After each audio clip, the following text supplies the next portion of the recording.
So let's fly through King Sabata Dalindyebo TVET College campuses located in the Eastern Cape. And you can see on your left-hand side the natural harbour of Buffalo City and PE. And then right far on your right-hand side, you can see the natural harbour of Maputo, where all the ancient trade from Arabia and China and India came through. That's where the slave trade and the ivory trade happened. And in the middle, we've got this historical land of the Tembuland.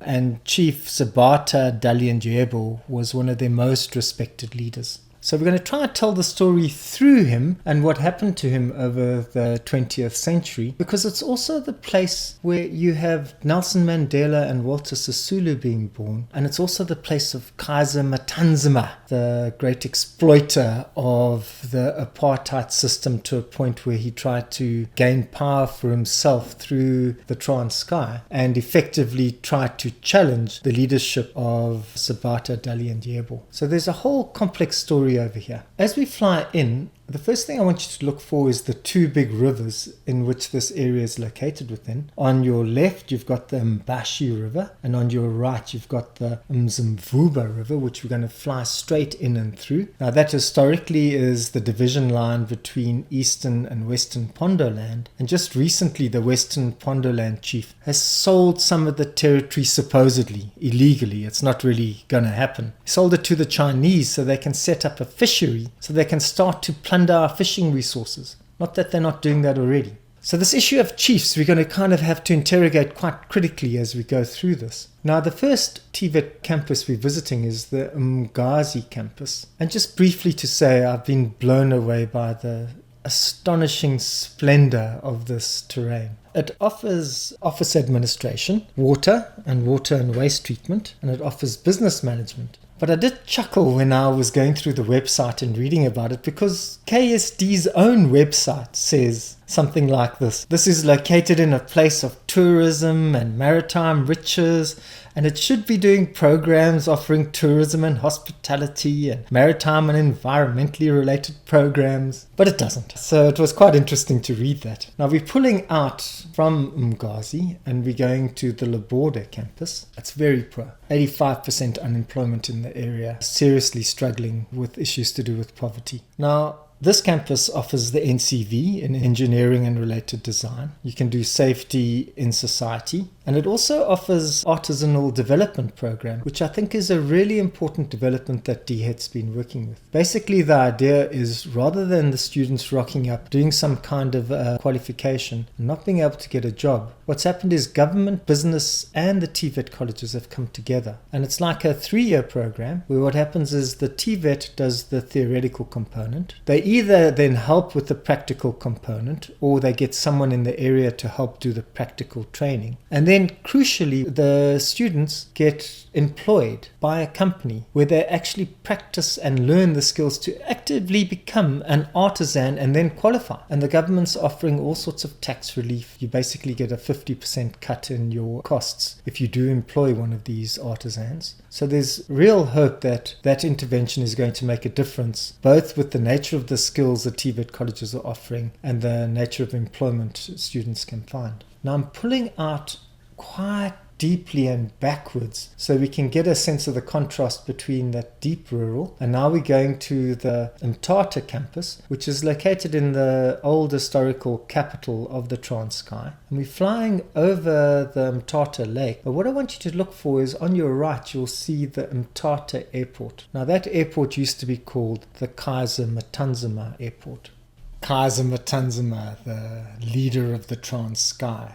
Historically, what happens is the Tembu kingdom has got different houses. You've got the Dalindyebo house, you've got the Mthatha house, and you've got the Mandela house. Actually, there's 5 houses. Those are 3 of them. And what Mthatha did was basically used the apartheid state and the attempt for them to develop separate development. He exploited that to slowly but surely gain his own power base and whittle away the power of Sabata Dalindyebo. A most unnoble attempt, I would say, and that's why his name's been stripped from the airport and why King Sabata Dalindyebo has a municipality and a TVET college named after him. Now we're flying over the Mthatha campus. And this was one of the campuses the parliamentary group visited in 2018. And it's a good campus, but it's got issues. So the residence system should have over 1,000 students living there, but they've really struggled to get it going. It should have been built around 2008-9, but there's been enormous financial mismanagement. And the problem is the students are evidently squatting in there. There's 3, 4, sometimes 5 people per room, which is highly problematic. And what's happened as well is that Eskom's contributed through an electrical workshop, and you can also find a mechanical workshop and a plumbing workshop, and they do all sorts of the artisanal development programs I was talking about earlier. But a key thing to know about the electrical workshop is that the initial people who benefited from it was the lecturers. It was the lecturers who did the artisanal development program, because the lecturers don't often have any practical experience. They're often just ex-students who've landed up staying there and start to teach the course because they've gone through the course themselves, which is a highly problematic situation, because then it means you're replicating the situation, and the students who go through their hands don't have the practical experience and they don't have the work integrated learning experience. So it's excellent that the electrical workshop was actually used to skill up the lecturers in their own practical skill level. Now this Zimbabwe campus basically offers the native in HR. You can also do public relations management, you can do marketing management, and you can do business management at this spot. It used to be the former Department of Labour Training Centre that got taken over.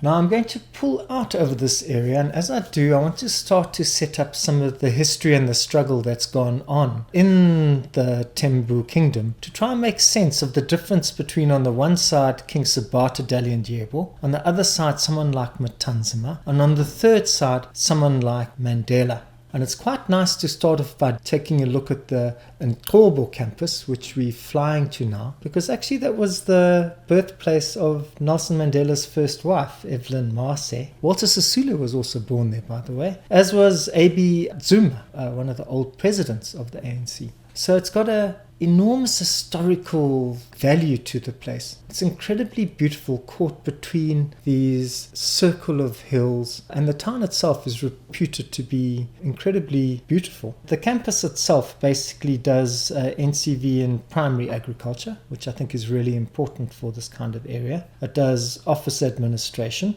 and you can do the native in HR management, and you can do it in public relations.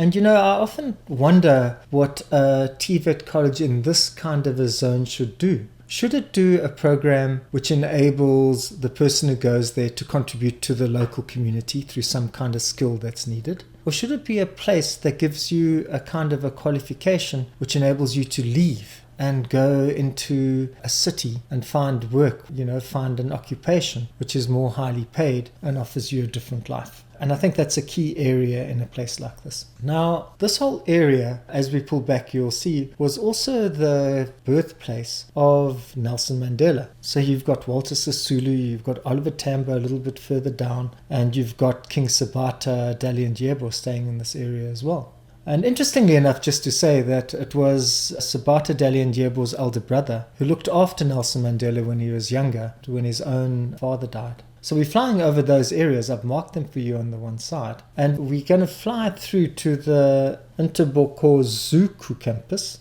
And as we're doing that, I've kind of slowed it down so I can just talk a little bit about the difference between these three kinds of positions. So on the one side, you have someone like King Sabata Dalindyebo, who's a traditionalist, who fought hard to keep the traditions of his community going and tried to keep his community together, but in a traditional way where you've got the chief, you've got the homestead, which has got a gendered division of labor. The boys go and look after the cattle, the girls get water, the women do the agriculture and clean the house, the men build and drink lots of beer.